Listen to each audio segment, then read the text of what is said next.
বাংলাদেশ জাতীয় ক্রিকেটের ওয়ানডে দলের অধিনায়ক মেহেদী হাসান মিরাজের নেতৃত্ব এবং সিদ্ধান্ত নেওয়ার যে বিষয়গুলো, এগুলোরই এখন খোদ ড্রেসিং রুমে প্লেয়ারদের মধ্যে প্রশ্ন উঠেছে।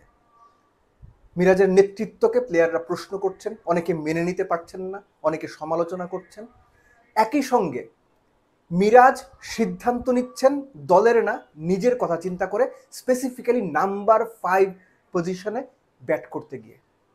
এমনকি মিরাজ ড্রেসিং রুমে অধিনায়ক হিসেবে থাকলে রিসেন্ট জাতীয় দলে খেলা একজন ক্রিকেটার বলছেন তিনি আর জাতীয় দলে ব্যাট পর্যন্ত করতে চান না মিরাজ যদি ড্রেসিং রুমে অধিনায়ক হিসেবে থাকে। এই হচ্ছে বর্তমানে মেহেদী হাসান মিরাজের কার্যকলাপের কারণে ড্রেসিং রুমে তার অবস্থান, তার সতীর্থ বলবো না, তার কলিগ যারা আছেন সেই কলিগরা মিরাজের নেতৃত্ব গুণ এবং তার কার্যকলাপ নিয়ে প্রশ্ন তুলছেন। থাম্বনেইলে আমি যে ছবিটা দিয়েছি সেটা এই সময়ে one of the best journalist Zubair ভাই তিনি লিখেছেন। জুবায়ের ভাইয়ের কথাটা আমি এই জন্য বললাম, আমি বিভিন্ন সময় ওনার লেখার রেফারেন্স আমার আলোচনাতে এনেছি, এটাও ওরকমই একটা রেফারেন্স। কারণ আমাদের দর্শকদের অনেকেই হয়তো ইংরেজি লেখাটা পড়ার সময় পাবেন না বা পড়তে পছন্দ করেন না, কিন্তু জুবায়ের ভাই যেগুলো লেখেন আমি যতটুকু জানি বা আমার কাছে যতটুকু তথ্য থাকে আমি মনে করি উনি একদম অথেন্টিক বিষয়গুলো লেখেন। ক্লিক বেটের জন্য, কিছু লাইকের জন্য লেখাটা উনি লেখেন না, যে কারণে ওনার লেখা বিভিন্ন সময় আমি রেফারেন্স হিসেবে নিই। সো জুবায়ের ভাইয়ের ওই লেখাতে বলা হচ্ছে যে মেহেদী হাসান মিরাজ এই যে 5 নম্বরে ব্যাট করছেন এটা কোনো টিম ডিসিশন না, কিংবা টিমের সঙ্গে আলোচনা করে দলের ভালোর জন্য দলের প্ল্যান ওয়াইজ ডিসিশন, এরকম কোনো কিছু না, মিরাজের ব্যক্তিগত সিদ্ধান্ত এটা।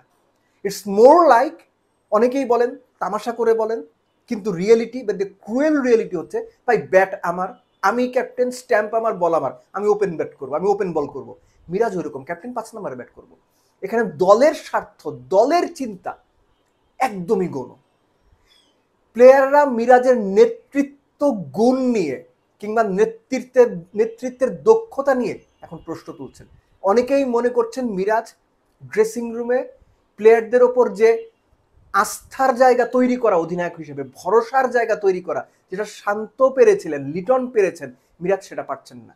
প্লেয়াররা অনেক ক্ষেত্রে তাকে ইগনোর করে চলছেন।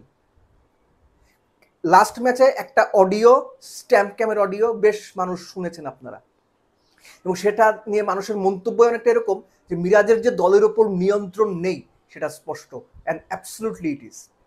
বাংলাদেশ ক্রিকেট বোর্ড এগুলো জানে না, এটা আমি বিশ্বাস করি না।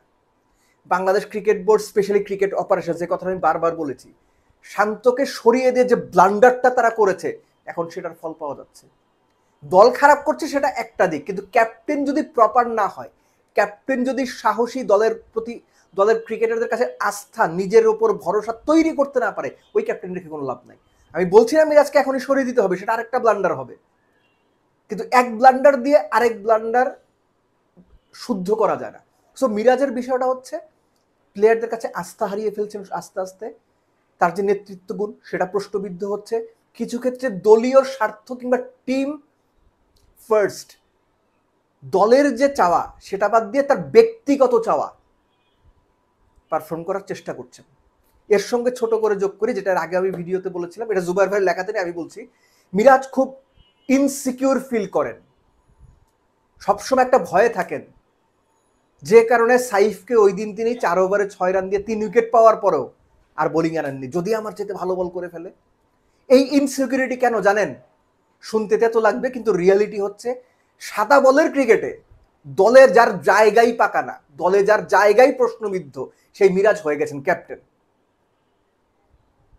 আপনি চিন্তা করেন বর্তমানে কোন দেশগুলো একজন মিরাজের মতো অফ স্পিনার, শুধুমাত্র অফ স্পিনার তাদের দলে খেলাচ্ছে, বেস্ট 11-এ খেলাচ্ছে। মিরাজ যে ব্যাটিং করে, এই ব্যাটিং দিয়ে আপনি কিচ্ছু করতে পারবেন না। আপনি অন্যান্য টিমের দিকে তাকান, এইডেন মার্ক্রাম, গ্লেইন ম্যাক্সওয়েল, গ্লেইন ফিলিপস কিংবা লিয়াম লিভিংস্টোন, এই যে নামগুলো আমি বললাম, এরা কি বোলার? এরা আদতে ব্যাটসম্যান, এদের প্রায় সবাই টপ ব্যাটসম্যান, কিন্তু অফ স্পিনটা 4-5 ওভার করে দিতে পারেন, অনেকেই বিভিন্ন সময় 10 ওভারও বল করে দেন। মিরাজ কি ওই রকম প্লেয়ার? মিরাজের ব্যাটিং স্কিল কি ওই রকম? সো মিরাজ যেটা করছেন, মিরাজ যে বল করছেন, এই বল সাইফ এবং শামীম পাটোয়ারি মিলেই করে দিতে পারেন। মিরাজ তাদের চাইতে খুব বেটার কোনো বলার না। সাইফ যে স্পেলটা করেছেন 4 ওভার 6 রান 1 উইকেট 3 উইকেট একটা মেডেন, মিরাজ গত 10 বছর এরকম কয়টা স্পেল করছে?